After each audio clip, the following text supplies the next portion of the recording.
आज 2024 को election commission के द्वारा एक पत्र जारी किया गया था, जो प्रेस नोट के रूप में जारी किया गया था, और उसमें बिल्कुल स्पष्ट रूप से ये लिखा गया था कि जन प्रतिनिधित्व अधिनियम 151 के धारा 123 के आधार पर अगर किसी भी राजनीतिक दल के द्वारा ऐसा कोई कार्य किया जाता है या ऐसा कोई प्रलोभन आम मतदाता को दिया जाता है, तो वो जनप्रतिनिधित्व अधिनियम के तहत कानूनन अवैध होगा। और उसी सिलसिले में आज हम लोग चुनाव आयोग के पास आए हुए थे और हम लोगों ने अपनी बातें रखी,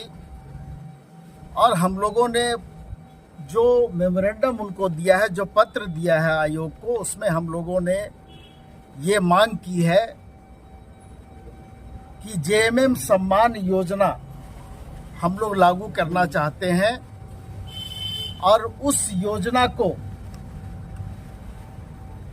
आप अनुमति प्रदान करें। चूंकि ये जो 2/5/2024 को जो पत्र दिया गया था, उस पत्र के हिसाब से वो बिना आपके अनुमति के वो लागू नहीं हो सकता है। और वो ये सम्मान योजना है जो जिसका अनुमति हम लोगों ने आयोग से मांगने का काम किया है। लेकिन जो बातें हम लोगों के सामने रखी गई है, वो स्पष्ट रूप से कहा गया कि इस विषय में हम लोग विचार करेंगे, और ये जो पत्र जारी किया गया था ये प्रेस नोट था, और इस पर अभी हम तुरंत कोई भी निर्णय नहीं ले सकते। तो आप जैसे और लोग जो भारतीय जनता पार्टी के द्वारा एक योजना चलाई जा रही है, गोगो दीदी सम्मान योजना,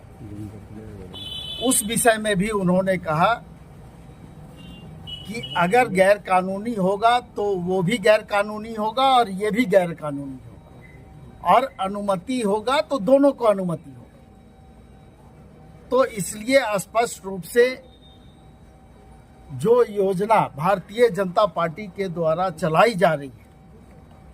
और जो फॉर्म हम लोगों के पास उपलब्ध है, उस फॉर्म में आप लोग देखेंगे कि ना उसमें आधार कार्ड का कोई जिक्र किया गया है और ना अकाउंट नंबर का कोई जिक्र किया गया, और ये उनकी योजना है और ये फॉर्म उनके द्वारा निर्गत किया गया है। तो इससे स्पष्ट हो जाता है कि भारतीय जनता पार्टी के द्वारा जो फॉर्म निर्गत किया गया है, और उसमें एक तरह से पार्टी के द्वारा प्रलोभन दिया गया है, वो जन प्रतिनिधित्व अधिनियम के तहत हम लोगों के हिसाब से वो गैर कानूनी है, और लोगों को दिग्भ्रमित करने के लिए इस तरह का कार्यक्रम भारतीय जनता पार्टी के द्वारा चलाया जा रहा है। आम जनता, आम मतदाता को प्रभावित करने के ख्याल से इस तरह की योजनाएं लाई गई है। और जो फॉर्म में स्पष्ट रूप से जो समझ में आता है कि जब किसी का आपके पास अकाउंट नंबर नहीं है, जब किसी का आधार नंबर नहीं है, तो आप आखिर अगर पैसा दे रहे हैं तो किसको दे रहे हैं? तो कहीं ना कहीं ये पूरे राज्य में भ्रम की स्थिति फैलाने वाली है। और हम लोगों ने पहले से ये सम्मान योजना का निर्णय पार्टी के द्वारा हम लोगों ने लिया था, और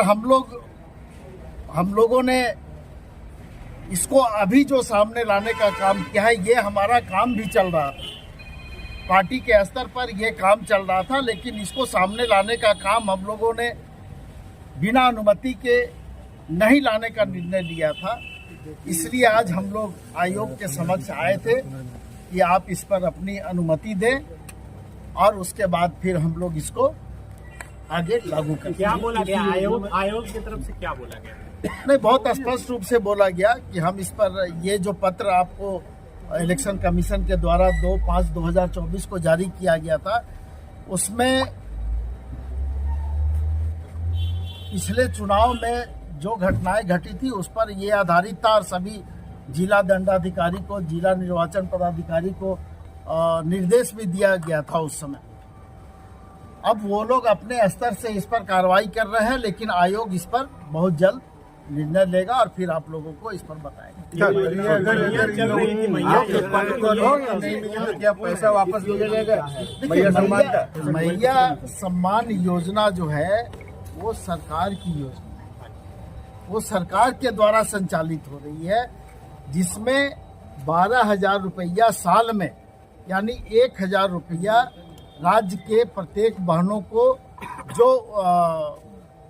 प्रति माह उसमें देने का प्रावधान है और सरकार के द्वारा 52 लाख बहनों को इसका लाभ अभी मिल रहा है। और ये जो योजना आप लोगों के सामने हम लोग ला रहे हैं, वो हम लोगों ने पार्टी स्तर पर उसको करने का निर्णय लिया था और उसमें बिल्कुल स्पष्ट रूप से हम लोगों ने लिखा है कि उस 30,000 रुपया साल में हम लोग